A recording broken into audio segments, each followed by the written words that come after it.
మా కాంగ్రెస్ పార్టీ ఎవరికైతే టికెట్ ఇస్తుందో రైట్. వాళ్ళు గెలుస్తారు. అంతే ఓపెన్గా చెప్తున్నాం కదా, చెయ్యి గుర్తు గెలుస్తుంది. అంతే. ఈ బై ఎలక్షన్ రాని ఏ ఎలక్షన్ రాని చెయ్యి గుర్తు గెలుస్తుంది. ఓకే. అదైతే గ్యారంటీ ఇస్తా. ఉమ్. ఆ? కానీ మరి ఇంకో 3 సంవత్సరాల్లో పక్కా బీఆర్ఎస్ మళ్ళీ గెలుస్తుంది రప్ప రప్ప అని చెప్పేసి బీఆర్ఎస్ నాయకులు అంటా ఉన్నారు, నిజమేనా అది? అంటే నేనేమంటున్నా, ఆ. రప్ప రప్ప నువ్వు అంటున్నావు, ఆ.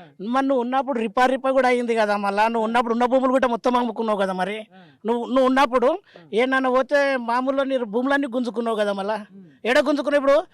అక్కడ ఎక్కడన్నా సిటీలా మరి ₹1,00,00,000 ఎకరకాడి అది 100 కోకపేట ఉమ్.